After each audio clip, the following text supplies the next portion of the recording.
mới chỉ gọi là bán tặng 1.400 cái thôi. Thế tôi Đấy. cái này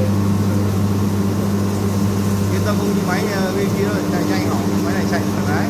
chạy cả đêm được. 400 cái. Pin là phải 400 cái, thêm pin kem ấy. của em Chạy đến ngày 800 cũng được. lúc này là 16 tiếng, lúc này là 16. Đó. Ngày làm nhanh này sẽ tấn chết. Chả cắt chéo gì cả.